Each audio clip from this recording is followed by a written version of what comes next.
Queen Elizabeth II, the longest reigning monarch in British history. Over 65 years on the throne, yet hers is a reign that nearly didn't happen. I think for Princess Elizabeth, the abdication must have been catastrophic. Driven by duty. My whole life shall be devoted to your service. She's ruled over crisis and war. Our thoughts today are with those in the South Atlantic. And dramatic social and technological change. Television has made it possible for many of you to see me in your homes on Christmas Day. She's seen over 12 prime ministers come and go. The Queen has a very sharp mind. She's endured the breakup of the Empire and the creation of her beloved Commonwealth. The Queen had an instinct Of what the new Commonwealth was about. Throughout it all, she's been a steadying presence. Yet the most famous woman in the world remains mysterious. This is the inside story, as told by her closest friends and advisors. I think the Queen is basically a very shy person. She's very humble, actually. She's a wonderful mimic. I mean, she's really, really funny. It's hard to imagine a world without her. She has done her job bloody well. Elizabeth, the wife, the mother, the Queen.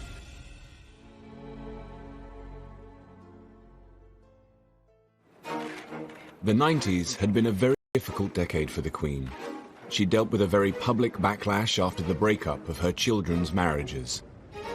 It has turned out to be an annus horribilis. And following the death of Diana, public opinion was at an all-time low. The Queen was seen as out of touch, traditional and too formal. As the 21st century beckoned, the monarchy needed once again to rethink the way it related to its people. Tony Blair had swept to power in 1997. We ran for office as New Labour, we will govern as New Labour. He was the Queen's 10th Prime Minister, her youngest to date, and perhaps her most modern. And he was all too aware of the importance of her role as our monarch. The Queen regards the monarchy as a huge responsibility, and all of her life has been trying to live out this sense of duty and obligation and to make sure that the monarchy remains still relevant to people. I found her ultimately knowledgeable about issues and with this ability to kind of sense where public opinion was in a way that would have put to shame many politicians.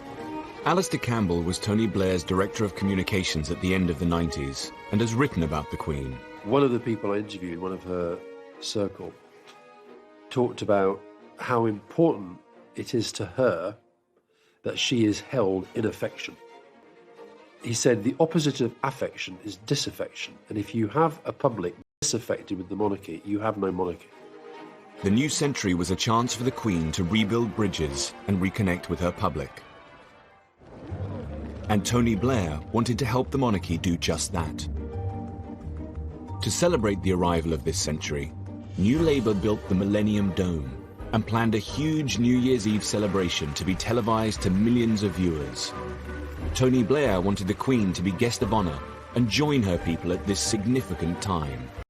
It was obviously a very big moment in history. Yeah, it was important that she was out there on that evening, I think. The idea was that the Queen and the nation would be entertained by breathtaking acts from all over Britain. There's this wonderful performance that was going on 60 feet above our heads. I had this terrible vision of these people somehow falling from the top of the dome and crushing the royal family, and thinking that this is not a great headline for the world. The Millennium celebrations included a spectacular fireworks display. But inside the dome, Blair's plan was turning into a night the Queen would rather forget. News editor Stuart Purvis was a guest at the dome. You have to remember that the Millennium Night celebration at Greenwich was not a royal production. It was almost a political production, really. And it showed. It was really a bad event. I suspect the Queen thought, this isn't one of my shows, if you like. And she was really not comfortable with the whole thing. As Big Ben struck midnight, the whole dome broke into Auld Lang Syne. This was all a bit weird. Suddenly, it was a kind of family occasion. And what do you do? Well, of course, probably Tony Blair and Cherie, like in our household, they shake out, they do all this. Well, Scottish house. Grand Scottish households, they don't do that because the ladies don't want to get all their diamonds and things cluttered up with that, so you hold hands like this. So the Queen and Prince Philip were doing it their way. Tony and Sri were probably thinking, well, how do we do it? And so everyone is feeling a little bit awkward. Her discomfort was palpable to the millions who watched the celebrations on TV. I think Tony was just a little bit conscious of the fact that he's bringing in the new millennium with the Queen, and that's never been done before. So, do you grab her hands and make them cross over? And said, no, I don't think it'd been rehearsed. Well, the whole razzmatazz thing, I don't know. It's it wasn't as you normally see her. To me, it seemed to be, watching, I thought, well, they're putting in a rather funny situation. But she has to react, she has to cope with it. Seen kissing the Queen. He was just caught, I think, just for a minute, just giving her a kiss, which one felt at the time, here, I'm here, it's all right. He was reassuring her that he could get through that situation. I thought the Queen was a bit uncomfortable, and I felt really sorry for her, but frankly, I was a bit uncomfortable. The whole event was very odd, and the whole night passed in a bit of a blur, frankly. But anyway, she put up with it in extremely, good spirits, considering. The event had put the Queen in an undignified position. Her attempts to reconnect and seem less traditional hadn't had the best of starts. At the turn of the century, the Queen was battling negative public feeling. The events at the Millennium Dome had done little to restore her popularity, and it wasn't just a problem at home. Abroad, her unpopularity had been building for some time. In Australia, there were plans to remove her as Queen. Critics speculated that if it could happen down under, then one day it could happen in the UK. In the 1990s, Australian Prime Minister Paul Keating had proposed a republic. It would be the intention that as a result of this committee's deliberations and the public discussion that would follow, the Australian people would be in a position to decide by referendum later in the decade whether Australia should become a republic by the year 2001. Though there's a lot of affection for the Queen in this country still, the country's outlook and aspirations can be represented by a non-Australian. When I met the Queen in Balmoral, she said, of course, I will always take the advice of Australian ministers and the Australian people. And I said, ma'am, we'd expect no less and ask for no more. As well as Australia, the Queen was the head of 16 different nations across the globe, from Canada to Jamaica, New Zealand to Papua New Guinea. If Australia became a republic, more countries could follow suit. But despite the high stakes, she was careful not to get involved in a public debate. There was an affection there. After all, Prince Charles had been to Geelong grammar school for a term or so. I think it would be disappointing to the Queen. But on the other hand, she had really accepted that it was the decision for the Australian people to make. In 1996, Keating was replaced as Prime Minister by John Howard, a politician with monarchist sympathies. But the referendum would still go ahead as planned. I honestly do not believe Australia would be a better... And unless there's a good reason, you don't break links with your history, but even more important than that, it works. On the 6th of November 1999, Australia went to the polls. As the Queen nervously waited for the result, it looked like her 48-year rule of Australia was about to end. Well, the Queen was intensely interested in the outcome. I knew that whatever the outcome would be, she would wish Australia well and retain an interest and affection in it. When the ballots were counted, the results were a surprise to many. All 6 states had voted to keep the Queen. The country had an appointment with history, and it failed the appointment. Incidentally, the Australian rugby team were in the UK, competing in the World Rugby Cup final in Cardiff. The Queen was there to present the trophy to the winner. I'm told she was very pleased, but by the person who officially conveyed the result. What we didn't know is that the Australians would come to the UK and win the Rugby World Cup, which added a certain piquancy to it, including the Queen presenting the trophy to Johnny Oz, the Australian captain, just after the result of the referendum. As they say in Fleet Street, you couldn't have made up. The Queen's presence at the Rugby World Cup final was a symbolic moment. For many Australians, it was cause for a double celebration. The Queen had held her own in the country she regarded with fondness. But closer to home, family worries were about to test her in a far more personal way. The Queen's sister, Princess Margaret, had been ill for some time. In 2002, her health took a turn for the worse.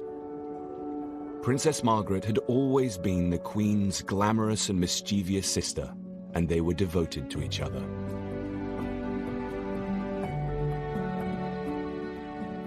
She was the companion of her childhood, and she was younger than the Queen, and they did talk a lot, more or less every day, so she was a very, very constant presence in her life. Growing up, the Queen's family had been a tight-knit unit. They called themselves Us Four. After the death of their father, two sisters became even closer. And they'd had other difficult times.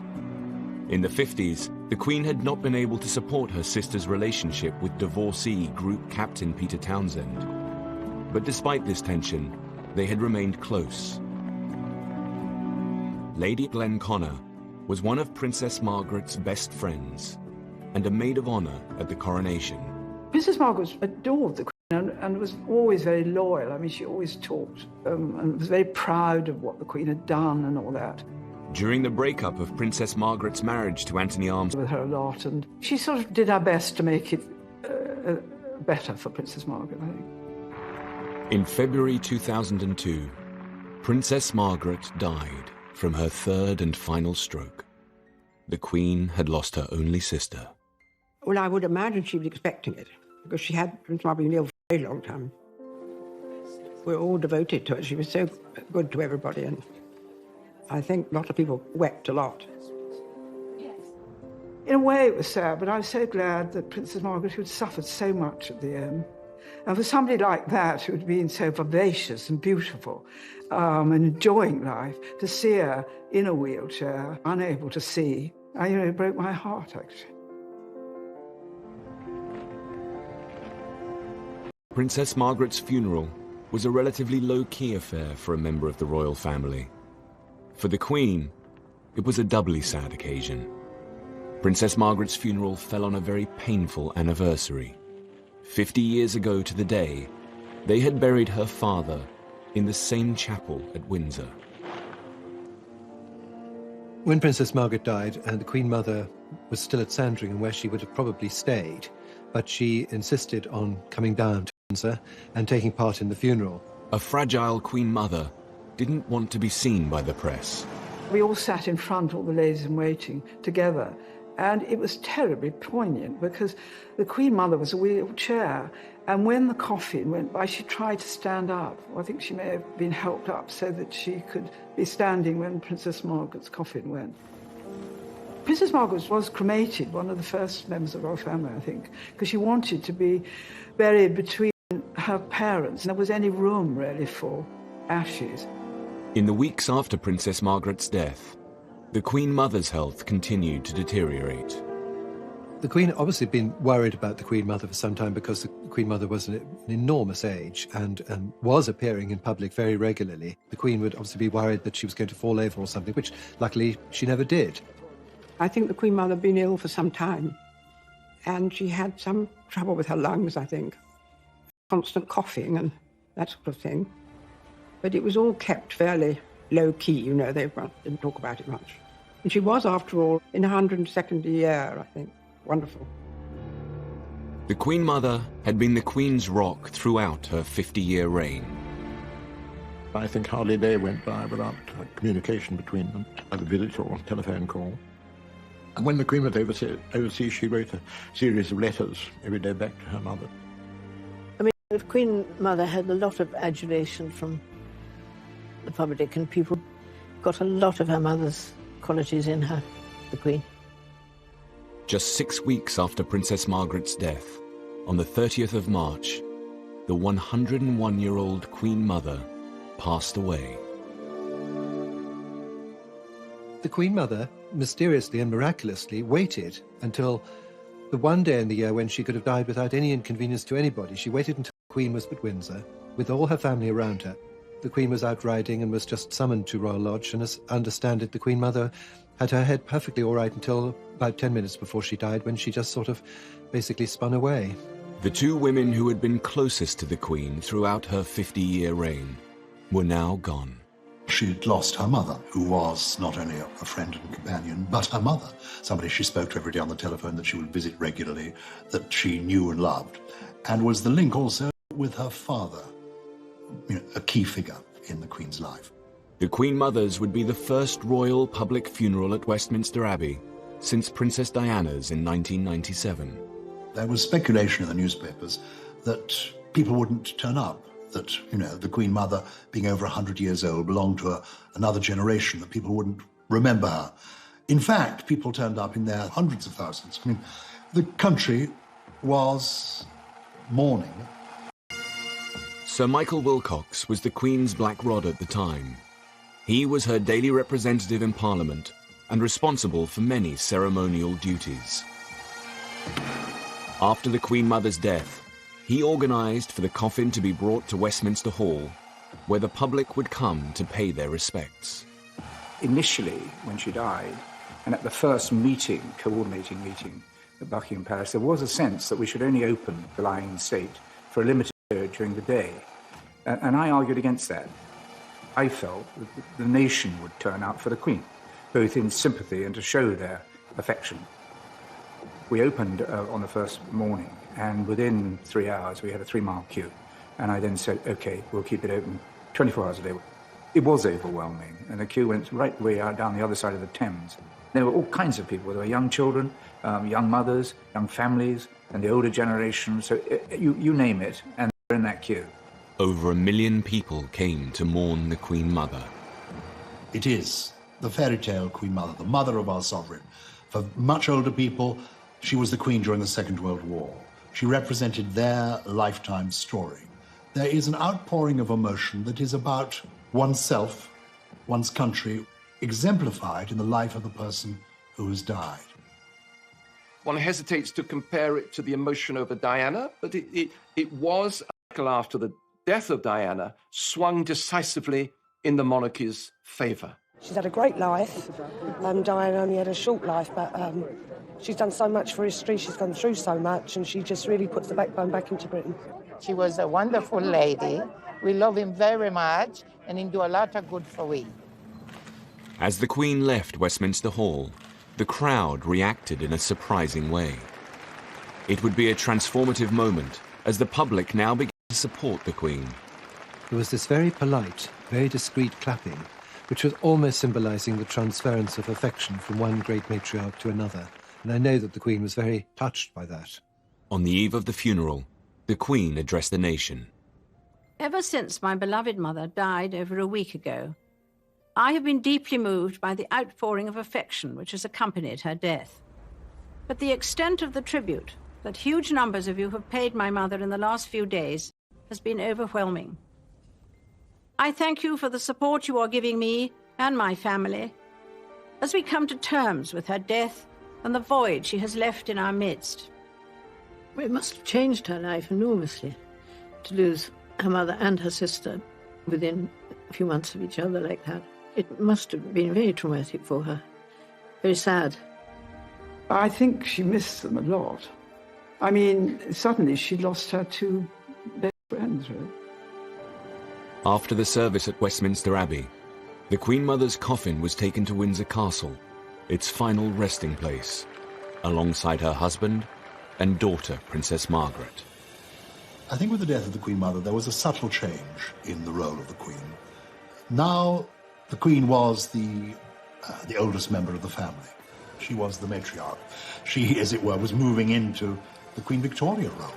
She was the senior member of world royalty. And some people say that that almost freed her, that she seemed to relax a bit. Well, Martin Charteris, who I think was her best private secretary, always used to say, wait and see what happens when the Queen Mother dies. Because I think with any parent, somehow they're always looking over your shoulder. And suddenly, she did blossom. There's no question about it. These deaths would herald a new era in the Queen's reign. At the turn of the century, the Queen had lost two the most important people in her life, her sister Princess Margaret and the Queen Mother. Despite the public sympathy for the Queen, the sovereign still had a problem with her image. She needed a new way to connect to her people and show that she was in touch.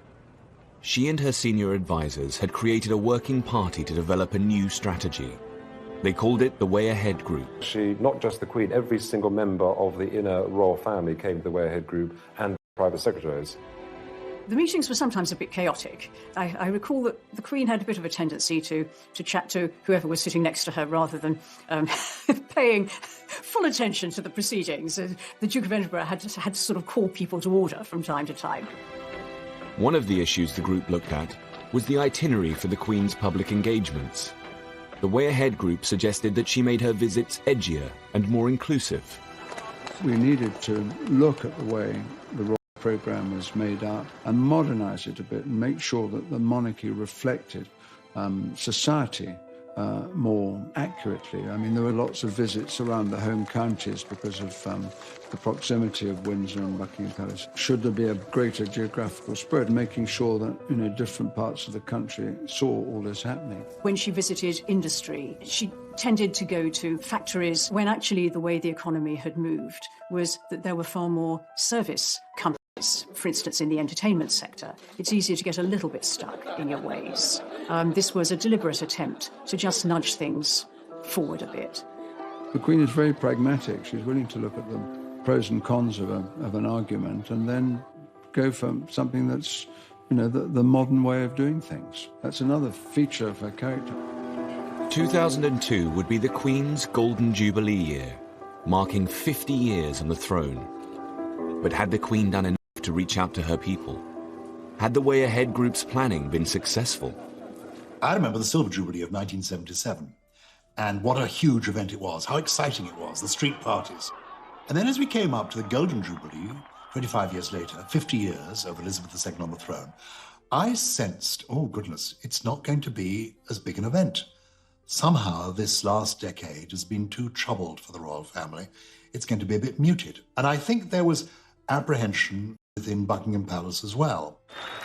Critics questioned whether the general public would organise any events at all to celebrate 50 years on the throne. In 2001, the palace website included a snooker tournament and a tree planting as some of the few events being planned. The Guardian ran with the headline, "Palace plays down fear of Jubilee flop." The palace asked Lord Stirling, who had organised the Silver Jubilee, whether he could once again put together a programme of celebrations.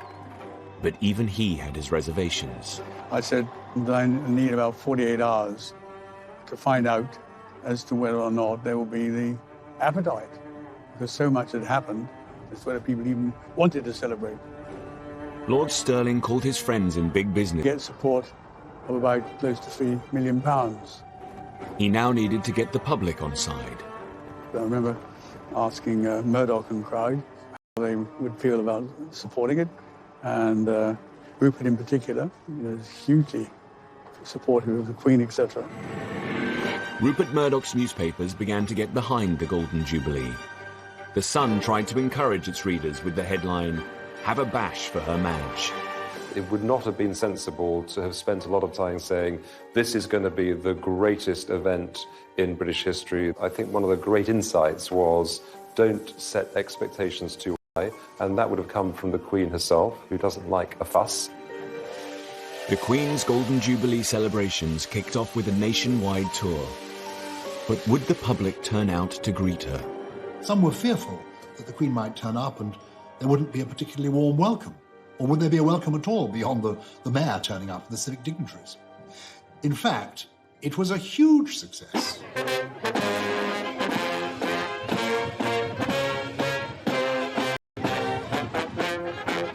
I was privileged to be part of the tour, to go on some of these visits. And the Queen was moved, was touched to find that so many people turned up, cheering, waving their flags. And from people being apprehensive about it, it turned into a huge triumph.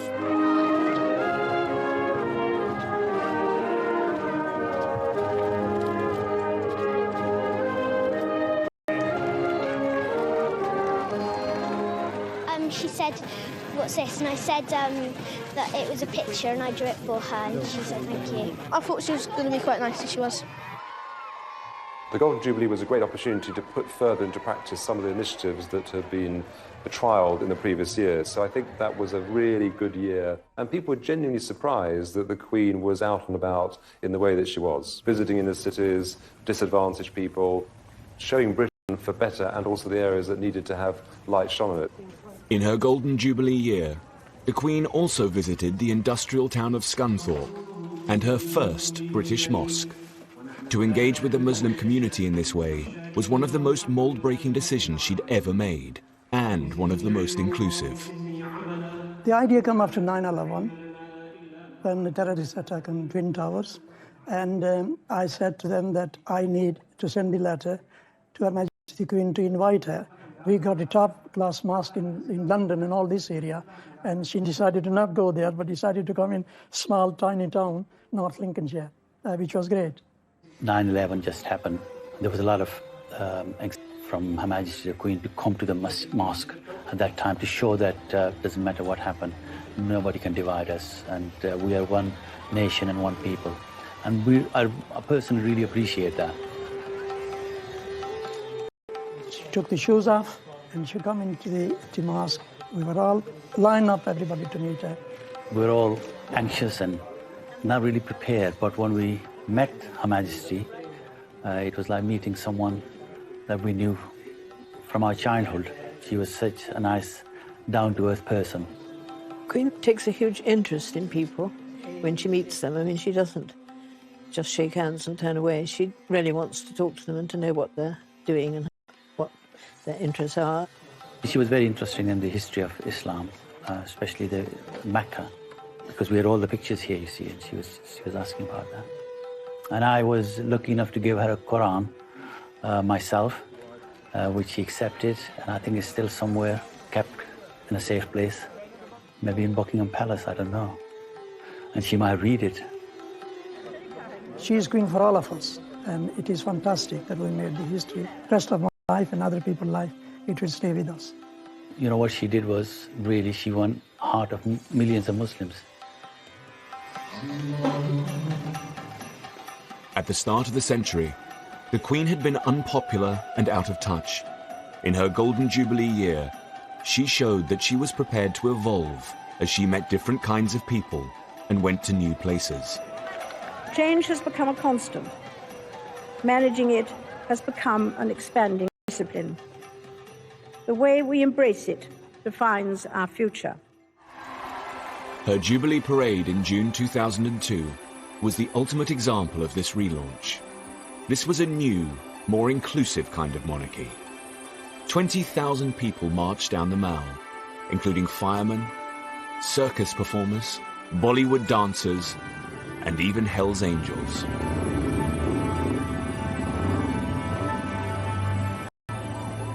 How far have you come to be here today?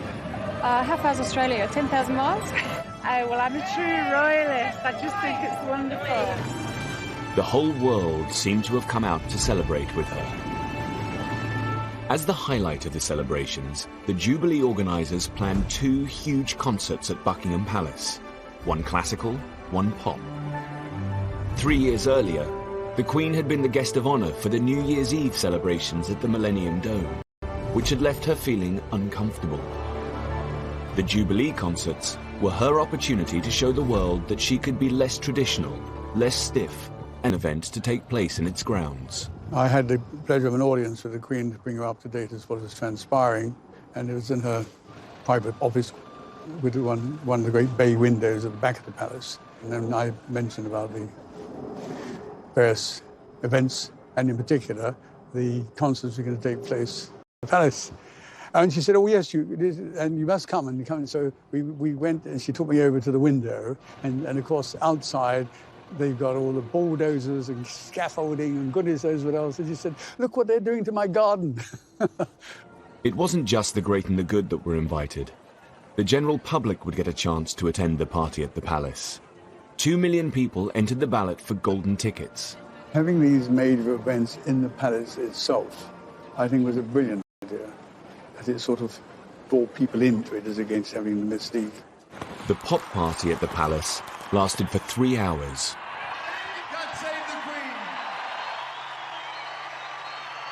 The concert's iconic moment would be Brian May from Queen on the top of Buckingham Palace.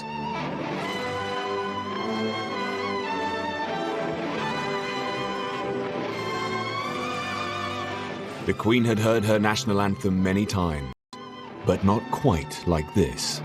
I think, British people are always up for a party, and I think perhaps most importantly, that actually, given the opportunity to say thank you to their sovereign, the British people will take that opportunity and they will say thank you, and that's what I think is symbolised in those events. The Queen didn't expect much of the Golden Jubilee, but perhaps with the Golden Jubilee we see the beginning of a more self-confident monarch emerging. It's her millennium, it's her turning of the clock and moving into a new, very relaxed, very happy age. The Golden Jubilee had put the Queen back on top, but there was still a problem that she needed to resolve. At the classical concert, a few rows back from Prince Charles, was his longtime mistress, Camilla Parker Bowles. This was her first public appearance in the presence of the Queen.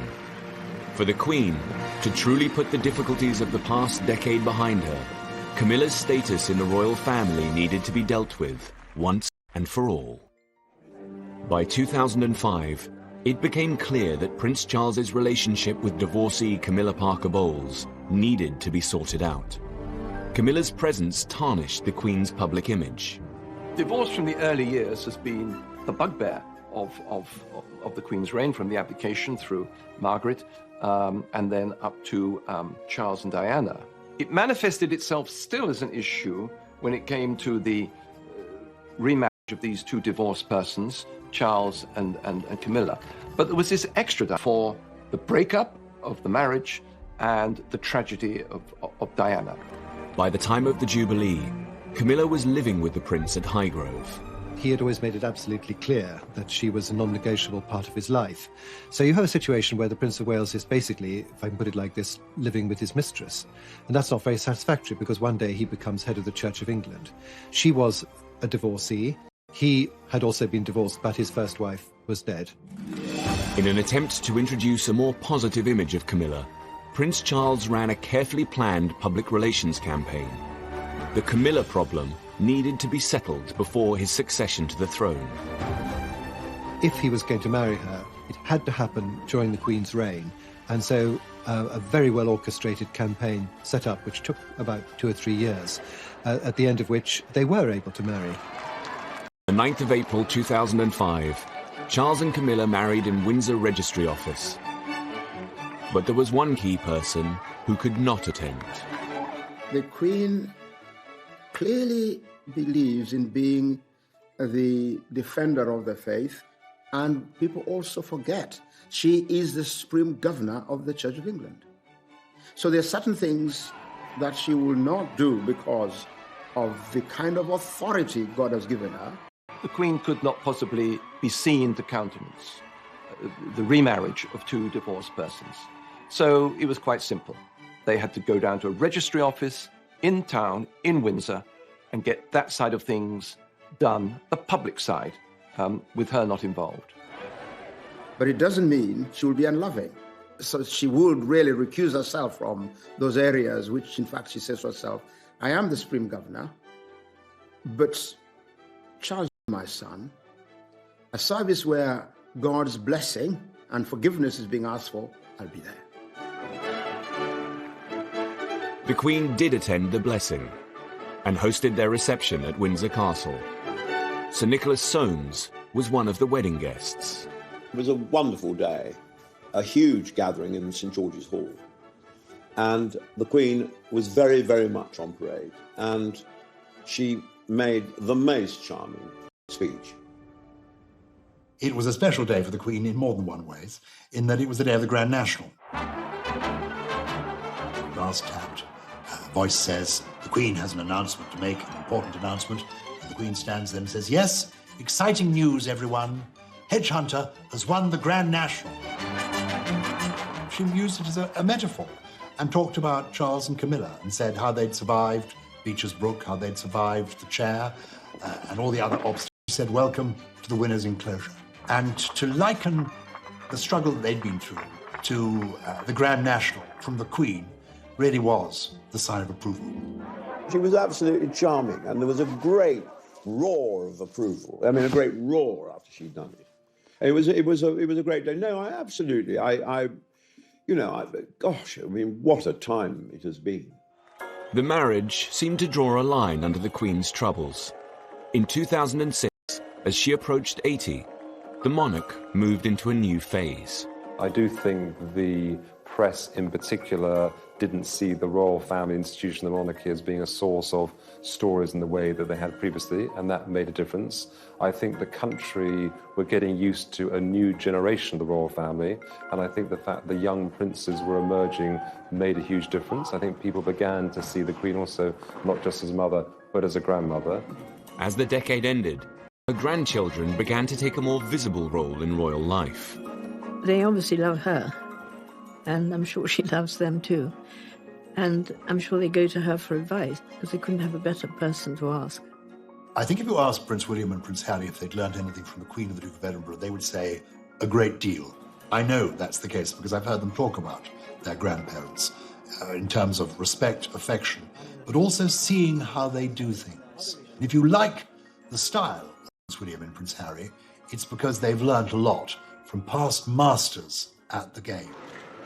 As the Queen headed towards the end of the decade, she had a new confidence.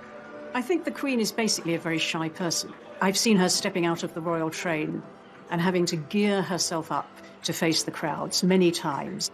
When that challenge is overlaid with public criticism, as there was, for instance, at the time of Princess Diana's death, I think it's very hard to bear. So if instead what you're reading in the newspapers and seeing on television is broadly supportive and warm towards you, you relax in turn. And that is what's happened to some degree for the Queen.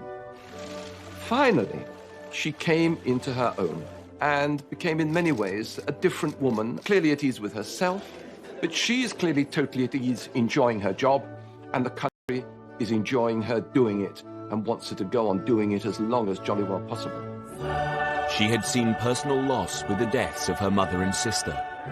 She had seen her son and heir, Prince Charles, remarry, and she had proved her relevance to the British people. At the end of the decade, her popularity had never been so high. The world now saw a more self-assured monarch, the nation's grand. Recognize that you have to be more out there with the people in today's world, but you never forget with her that she's the Queen.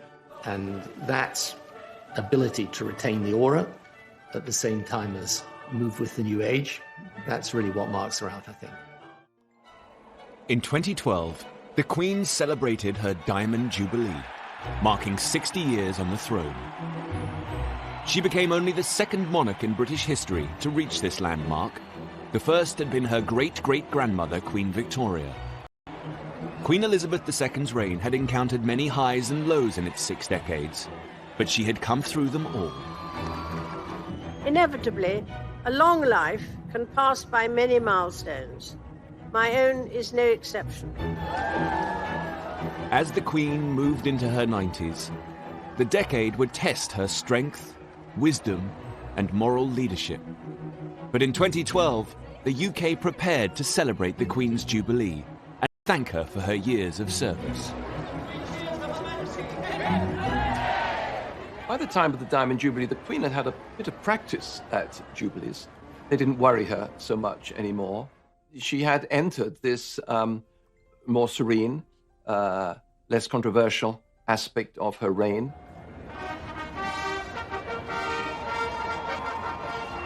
For the Queen, it was a moment of saying, I have come through it all. I have come through difficult times, the very hard times, the 70s, the 90s, and now here I am still soaring high in popularity. To mark her Diamond Jubilee, Britain would hold year-long celebrations. The highlight was a River Thames pageant, harking back to the golden era of Elizabeth I. I wanted to do something wonderful on the Thames and proposed the idea for a pageant, and a pageant of the size and scale which hadn't been seen on the river for over 200, 300 years. The vision was to bring the Thames to life, magnificently with boats and music and bells and whistles. The Queen would survey a flotilla of passing boats. Over 1 million people lined the river to catch a glimpse of the Queen and her Thames pageant. Every single one of them wanted to express their pride in their nation and their patriotism to the Queen. I think that's what motivated everyone. Wonderful day. Everywhere you looked up to the high-rises, on the bridge parapets, on the riverside. Everywhere there were people shouting and cheering and waving flags. It was just the most extraordinary sight. It was wonderful. Despite the June date, it rained for most of the pageant. Specially chosen to perform in front of the Queen.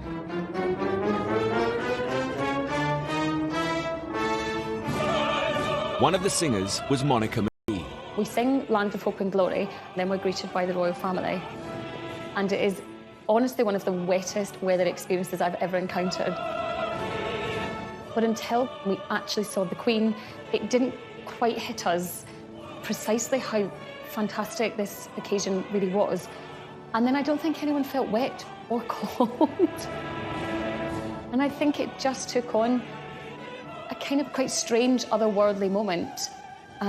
We just think this is our job, to honour this woman and try and do our job really wonderfully for someone who's been done her job for decades.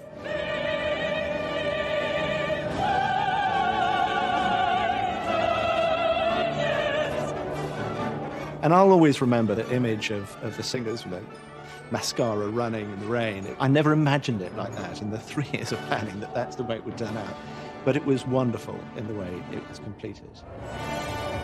There was also, I think, a feeling of poignancy on her part and on the part of those who were there, that this could well be the last time. That the idea that maybe one day, before too long, we won't be saying, God save the Queen anymore, added something to that occasion.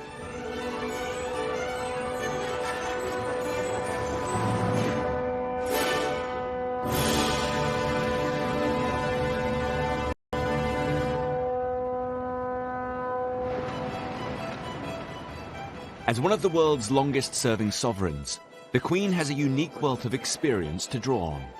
She meets more people who are experts in their field, including politicians and industry experts and people from academia, than probably anyone else around.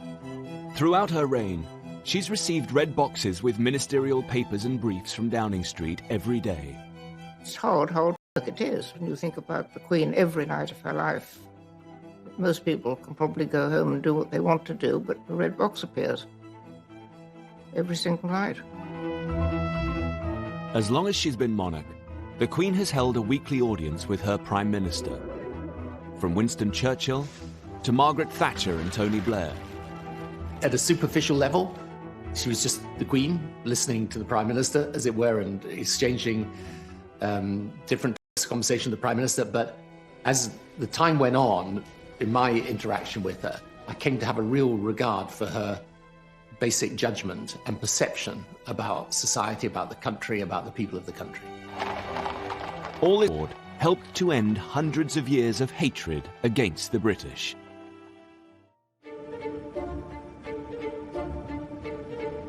The Queen is the world's most travelled monarch.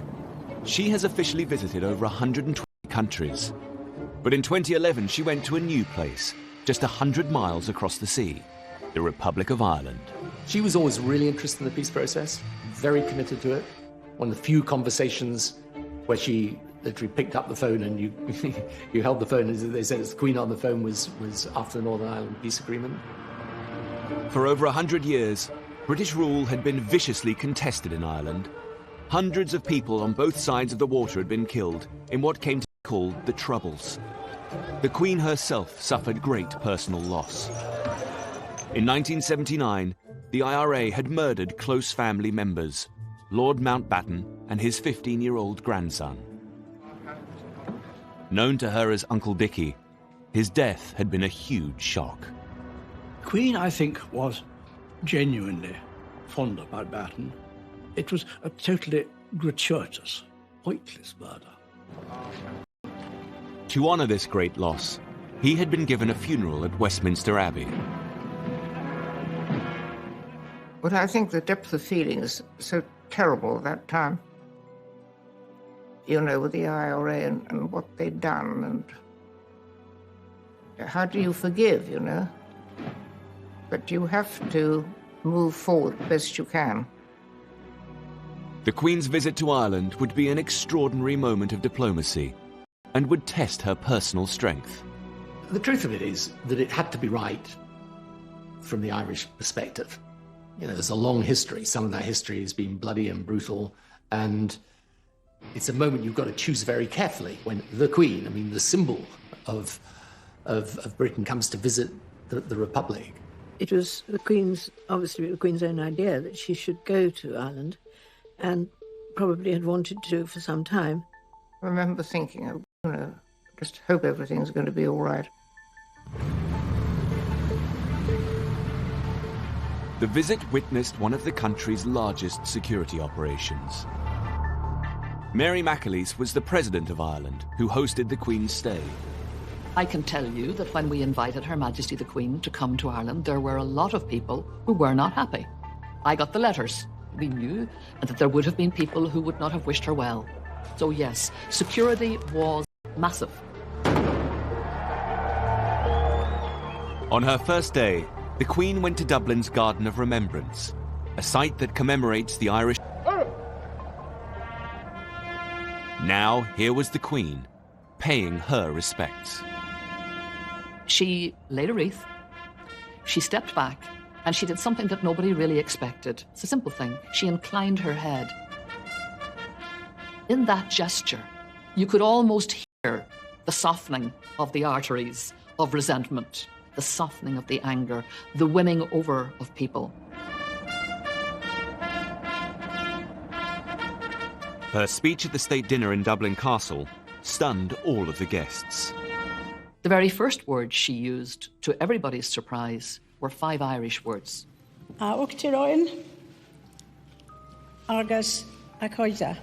President and friends. My reaction just was wow. And I was watching right around the audience where everybody else was saying, you know, wow.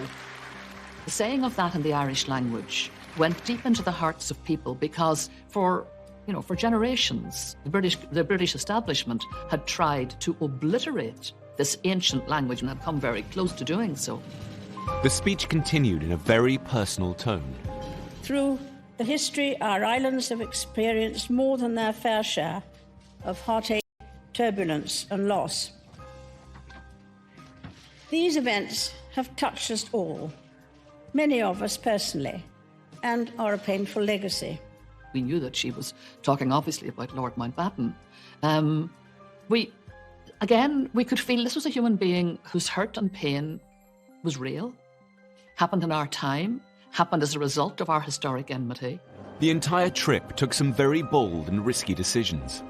On the second day, the Queen visited Croke Park, the spiritual home of Gaelic sports. But it was more than a sporting venue. In 1920, this was the site of the first Bloody Sunday. In 1920, in the middle of a match, British forces went through the gates in tanks. They opened fire on players and on spectators and killed a lot of people and maimed more. It became a moment of utter rage for Ireland that fueled the ongoing historic resentment. The president of the Gaelic Athletic Association, Christy Cooney, took the Queen to where the massacre happened. I'm sure her people had explained to her exactly what Croke Park meant. I'm sure she was aware of Bloody Sunday, and she would have known the environment she was coming into. My memory of her walking onto the pitch and Christy Cooney saying to her, you know, this is where British troops came in and killed 14 people on Bloody Sunday. And I can still remember a voice that was breaking with real heartache. And she just said, I know, I know. I just thought she carried it off extremely well. The Queen's empathy had helped her forge a new relationship with Ireland in a way that no other British statesman could have done. It's a sort of healing process in her presence, I think. And that is for her enormous capacity to bring people together, probably wouldn't normally want to get on particularly well. The visit was a huge success and brought Ireland and Britain closer together. The Queen would take the peace process a step further a year later in a previously unimaginable act. In 2012, she flew to a charity event in Belfast, where she met with Deputy First Minister for Northern Ireland and former IRA commander, Martin McGuinness. Simple handshake between the head of the British state and a former IRA commander. To be prepared to reach out and shake the hand of the people who, in a sense, been responsible for the death of someone who was very close to her. She was prepared to overcome all of that legacy, all of that history, and in the interests of peace, to reach out and do it in a genuine way. The signal of that handshake was worth millions of words. For both sides in the equation, there would have been considerable difficulties. You can imagine the kind of pressures on both. And yet, both of them are leaders. And that's what leaders are called to do, to push out into the deep, to do the difficult thing, to do the courageous thing, to do the risky thing. I mean, what a gesture. If you can do that, I think most people could do a lot more than they do to make things better. As head of state, the Queen has built bridges in ways that no politician could have done. Back at home, her responsibility in this role is one that she's had to carefully navigate over the years. The Queen must be above politics, but she is a crucial cog in our constitution. Not only does she officially open Parliament, she is still the only person who has the power to appoint a Prime Minister. She's a person who has to be satisfied that the Prime Minister has a sound majority and a basis for exercising power. In 2010, Labour Prime Minister Gordon Brown called a general election. The polls showed that there may not be a clear winner, which would leave the Queen in an unprecedented scenario about who to appoint as Prime Minister. I was working in Number 10 at the time as the Prime Minister's official spokesman, and it was pretty clear in the run-up to that election that it was either going to be a hung parliament or a coalition government, so we could actually work out what would happen. As a result, the Queen's advisers came up with a set of written guidelines, for the first time defining what part she should play. The Cabinet Manual does make absolutely clear that the Queen has no role other than a formal role in appointing the Prime Minister. She has no discretion in those areas. In the event, Labour lost their majority, but the Conservatives didn't have enough seats to form a government. With the outcome of the general election, we find ourselves in a position unknown to this generation of political leaders. As talks got underway for a coalition government, the Liberal Democrats, led by Nick Clegg, were courted by both the Conservatives and Labour. But these discussions would take time. The Queen remained at Windsor Castle for the 5 days of the coalition negotiations, so that no one could accuse her of intervening in the process. I was in the Prime Minister's study when he called Nick Clegg on the Tuesday afternoon and said, "Nick, I can't wait any longer, nor can the Queen. I need your answer." And Nick Clegg then had to make the decision that he would go into coalition with the Conservative Party. I've informed the Queen's private secretary that it's my intention to tender my resignation to the Queen. I shall advise her to invite the Leader of the Opposition to seek to form a government. For his final trip to the palace, Gordon Brown took his wife and 2 small sons, as Labour bowed out of power.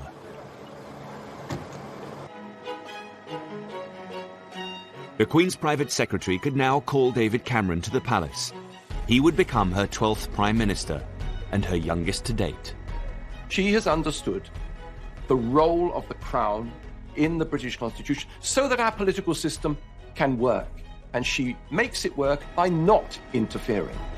The Queen has been driven throughout her long reign by commitment to public duties. But it's her personal passions that reveal the most about her. The Queen's long reign has presented her with many challenges, but one passion that's never waned is her love of horses. The Queen is not only very keen on horses, but is also one of the great horse experts we've got in this country. And I'm sure for Her Majesty the Queen, who has been involved with horses for all her life. She finds them a great way to relax and to reflect. Oh, I think the Queen is happy because though she's driven by duty, sustained by faith, she has her passion in life, her dogs and her horses, and they do keep her happy. As the Duke of Edinburgh has said, if it doesn't fart or eat hay, she isn't interested. Ian Balding was one of the Queen's horse trainers for nearly 40 years. There is a special relationship between the Queen and her trainers. You'll ring Buckingham Palace and I'll say, it's Mr. Ian Balding speaking, could I speak to Her Majesty, please? Yes, one moment, sir. And 5 seconds later, you're through to the Queen, you know, which is pretty remarkable. I've been with Her Majesty on race days, and if you happen to have a winner when she's there, that is the ultra moment. Bear in mind, she has bred all these horses herself, so she knows their mothers and their grandmothers and their great-grandmothers. And I remember a lovely horse we had for her, a colt called Magna Carta, who won at Royal Ascot. He won the Ascot Stakes. The Queen learned to ride as a young child and has continued into her 90s. I'd read in the papers that the Queen had stopped riding. And I knew that she loved riding every day. And I thought, oh, how sad.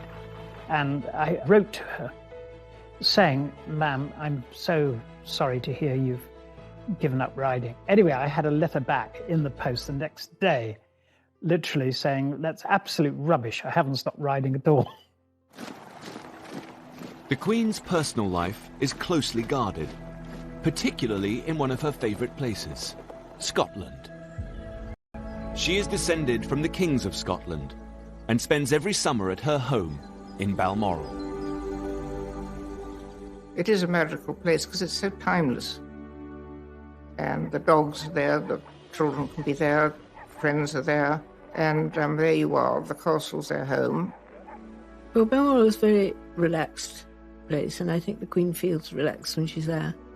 We were picnicking on the shores of Loch Nick, which is about 8 miles from the castle, and a party of youngsters appeared, and they all had a sort of sideways look as they passed. And then one of the young ladies came back, plainly a Londoner, and looking at the Queen, she said, "They tell me you're the Queen." And she said, "Well, I am." "What are you doing here then?" She said, "I live here." She loves being a Scottish country lady, but this is always in the context of Scotland as part of the British family. In 2014, there was a real danger that Scotland was going to leave the Queen's beloved British family when Prime Minister David Cameron agreed to call a referendum on Scottish independence. The ballot was to be held in September. She's in Balmoral in a referendum campaign. In early 2014, the campaign to leave had been trailing in the polls. But by the time the Queen came to Balmoral for her summer break, the Scottish nationalists had narrowed the lead. In the last couple of weeks, the yes campaign and the no campaign were effectively neck and neck. There is a real sense of emergency taking hold in London, and a sense too that the Queen actually could be the ace for the UK campaign, that she's the person that's actually going to have to intervene to make absolutely certain that they were going to win the no vote. Despite all of her instincts to stay out of the race, despite all of her instincts that it's not constitutionally proper, there is an immense amount of pressure being brought to bear on her. Just 4 days before the referendum, the Queen made an unprecedented comment. Veteran reporter Jim Lawson was as usual covering her Balmoral stay. We were in a normal place, corralled outside the church grounds. After about half an hour, the policeman came down and said, "Would you like to come up to the church?" That was unheard of, you know. We actually wondered what was going on. And I thought, I wonder if she's going to approach the crowd. As she did, one of the bystanders mentioned the referendum. The Queen said, "Well, I hope people will think very carefully about the future." The bystander was happy to tell Jim the Queen's comment, but curiously wouldn't give him their details. If the Queen talks to someone, they're always delighted to tell you, but not this time. Some wondered whether the bystander had been planted in the crowd. Others thought it was just a chance comment. Either way, the newspapers needed to corroborate the story with Buckingham Palace. The palace didn't confirm it, but more importantly, they didn't deny it. We knew we were onto some story there. Now, if you translate that to you're standing on the edge of the cliff and the Queen says to you, think very carefully about what you're about to do, she's not advising you to jump, is she? Newspaper editor Severin Carrel felt the comment was the result of a lot of thought. One could read it either way. And as in that sense, it was very, very carefully written, very cleverly written. But we realised that the Queen had made a quite deliberate and quite carefully drafted interjection. She had intervened into the referendum campaign. On Thursday, the 18th of September 2014, Scotland went to the polls. The majority of the people voting have voted no to the referendum question. I have worked so hard to save Scotland because I'm a proud Scot and I'm a proud Brit. Ladies and gentlemen, I think that's been a pretty fair kick of the ball. For now, the Queen's United Kingdom was intact. But this wouldn't be the last time that her position would be used in politicians' arguments. In 2016, the question was to leave or remain in the European Union. On Monday, I will commence the process set out under our Referendum Act, and I will go to Parliament and propose that the British people decide our future in Europe. In the charged atmosphere of the EU debate, it was perhaps inevitable that someone would try to involve the Queen in their argument. Thomas Newton Dunn is political editor of The Sun. He was tipped off about a conversation between the Queen and European Union supporter Nick Clegg. Well, I was told a most fascinating story by an impeccable source of an extraordinary row during a lunch she held in Windsor Castle. And so this is going back to 2011, 2012 now. They ended up discussing Europe. The Queen ended up getting into quite a lively dust-up with the Deputy Prime Minister, who was a very strong pro-European politician. The Queen was putting forward some very strong views on the future shape of Europe and the direction which Europe was going in. The Sun wasn't only planning to report the alleged conversation, but to boost it by quoting prominent Brexiteers. This led to their infamous headline. Queen backs Brexit came from ringing up a couple of Tory MPs to find out what they thought about it, and some of the very passionate Brexiteer MPs leaped on the suggestion that the Queen might be pretty Eurosceptic to say, well, in which case, that must mean she backs Brexit. But very closely written underneath was bombshell claim, because of course it was these MPs' claim she must back Brexit rather than ours. When Downing Street found out that The Sun was going to run with the headline, they began to investigate the source of the story. So when I first saw the Queen backs Brexit headline, I wanted to see very quickly, well, what was this based on? And it seemed to be at a lunch that had been many years before. How could she back something several years before when it wasn't even a term that was invented or even something that was seen as a particular possibility? Nick Clegg strongly denied the story. I think it's appalling that people who want to drag the United Kingdom out of the European Union now want to drag the Queen into the European referendum debate. And as for the Sun story, it's nonsense. It is not true. I couldn't be clearer than that. The palace thought that the headline was misleading and immediately lodged a complaint to the Independent Press Standards Organisation. At the time, the palace said they were extremely angry, and the Queen is never to be dragged into politics, and they're now going to put a stop to it by making a formal complaint. They wanted to draw a line in the sand and to extricate the Queen from any more political rows. Ipso upheld the complaint, saying the headline went further than the claim about what the Queen might think. The Sun was forced to print its ruling, but by then, the whole story had fueled the Brexit debate.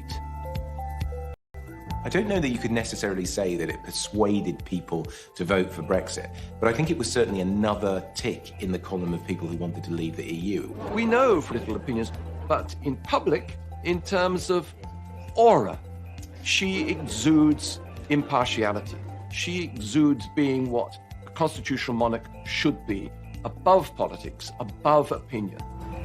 As head of state, the Queen has battled to stay out of politics, but at times needs to be at the forefront of Britain's national events and disasters. In 2017, the world woke up to one of the most shocking tragedies of recent times, the Grenfell Tower fire. Where the fire was now spreading, people were reaching out from the front window, trying to grasp a bit of fresh air, trying to breathe. It looked like they were struggling. It was harrowing, torturing screams for help. It was like a horror movie. When the fire got to its peak point, I could actually hear a man screaming, and then all of a sudden the screaming just stopped. In the past, the Queen has been criticised for her slow response. In the 60s, she waited 8 days before visiting the victims of the Aberfan disaster, an accident in a Welsh mining town which claimed the lives of 28 adults and 118 children. It was a sort of lesson, as all, that you have the need to show sympathy and to be there on the spot, which I think people craved from her. In her later reign, she's made sure that she makes a rapid response. Just 48 hours after the Grenfell Tower disaster, the Queen came to see the relief effort. One of the first charities to help at Grenfell was the British Red Cross. Mike Adamson is their chief executive. I think the visit of the Queen showed that the nation stood in solidarity with the community at Grenfell, and that community had not been forgotten, and people wanted to express their empathy for the experience that they had had. And the Queen, I think, has a unique ability to do that because of the way in which she conducts herself with such dignity and a sort of quiet, caring approach. And she went immediately to greet people, to say hello and how are you? And this was a big event affecting a lot of people in our country. She showed her sympathy and empathy and tried to reach out and wanted to be there to help. It was very moving. It's actually bringing tears to my eyes. To see her here, it shows that she is sincere and she truly cares. She looks at me directly in my eyes and I can see that she cares. Thank you for coming. The Queen's entire reign has presented her with many difficult moments. But the 2010s also held happier times for the 90-year-old monarch, as a new generation of royals came to the forefront to support her. 11. The Queen prepared to host one of the most iconic royal events of her reign. Her grandson and second in line to the throne, Prince William, married his university sweetheart, Catherine Middleton.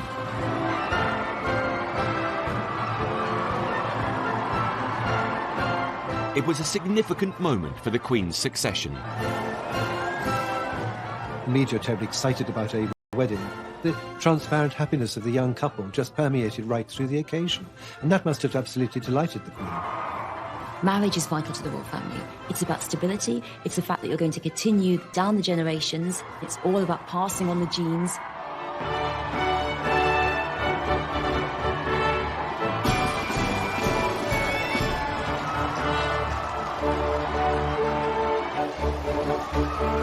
Billions around the world tuned in for Kate and William's wedding. The popularity of the Queen and her family had never been so high. Not very long after that arrives Prince George, and so she then has her 3 heirs in direct succession. You have to go right back to Queen Victoria to find that situation. With Prince Harry marrying Meghan Markle, the dynasty is more secure than ever.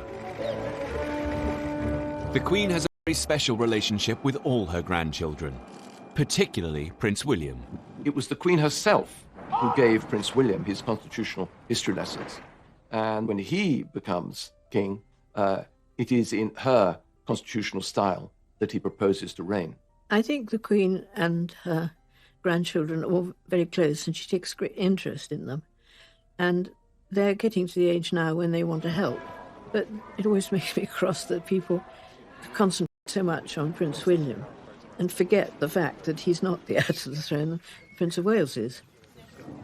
Prince Charles's style is in stark contrast to his mother. While she tries to remain politically neutral, her son has always made his views very clear. Prince Charles consciously set out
what a constitutional monarch should be, a lesson, not just to Britain, but to the world as a whole. That here in the 21st century, a monarchy can work. We don't think of inherited privilege when we think of Elizabeth II. We think of a woman who's done her job bloody well. Britain's longest-serving monarch has seen a time of unprecedented change.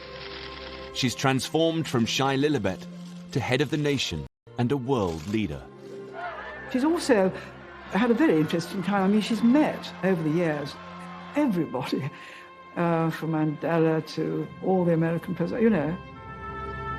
I think that she has enjoyed being Queen. We've lived through the most extraordinary times, of enormous change, but we've had this thread of total stability with the Queen and Prince Philip. They're, you know, the rocks in a very stormy sea. Anybody who's had the privilege of meeting the Queen will know that it's one of those life-defining moments. She's absolutely lovely. There's a wonderful blue twinkle to her. She's got a very dry sense of humour. I can't think of anybody who I know who's met her and who has not been completely blown away by the experience. She is the sovereign and has been for a very long time. And to her, that's her life and her dedication. And she's never let us down, and she's not going to. I met the Queen first when I was 12 years old, and I have never, ever come away from a meeting with her when one doesn't feel that you are in the presence of someone truly exceptional. They will be very, very big shoes to fill. Very big shoes. Queen Elizabeth II has steered her family through times of incredible happiness and crippling grief and loss. Her monarchy has been through crises, but she has managed to adapt and modernize. She's brought a special brand of magic to the House of Windsor. She's a woman driven by her duty to serve the British and Commonwealth peoples. Hers has been a remarkable reign, and she will always be our Queen. Good night and good luck to you all. Good luck to you all.